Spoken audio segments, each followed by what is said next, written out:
இன்னைக்கு ஏசப்பா உங்களை பார்த்து சொல்கிறாரு, உன் ஜெபத்தை நான் கேட்டேன் அப்படின்னு இந்த வாக்கு தத்தத்தை உங்களுக்கு கொடுக்கிறாரு. நீ பயப்படாதே, நான் உன் ஜெபத்தை கேட்டேன்.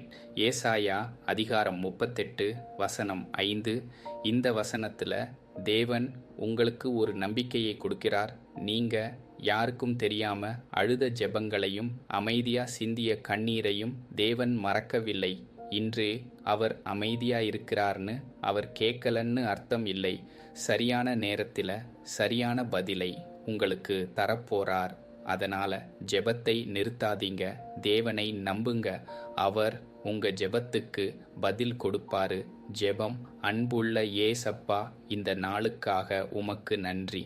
இந்த வீடியோவை பார்க்கிற ஒவ்வொருவரையும் ஆசீர்வதியுங்கள். ஜெபித்து காத்திருக்கிறவர்களுக்கு புதிய நம்பிக்கையை தாருங்கள். அவர்களுடைய ஜெபங்களுக்கு உமது சித்தத்தின்படி பதில் கிடைக்கச் செய்யுங்கள். இயேசுவின் நாமத்தில் ஜெபிக்கிறோம் நல்ல பிதாவே, ஆமேன். இந்த வசனம் உங்களுக்கானது என்று நீங்கள் நினைத்தால் ஆமேன் என்று கமெண்டில் சொல்லுங்கள். இந்த வசனத்தை யாராவது கேட்க வேண்டும் என்று உங்கள் மனதில் தோன்றினால் அவர்களுக்கும் பகிருங்கள். ஒரு ஷேர் கூட ஒருவருடைய வாழ்க்கையை மாற்ற தேவன் பயன்படுத்தலாம். கர்த்தர் தாமே உங்களை ஆசீர்வதிப்பாராக.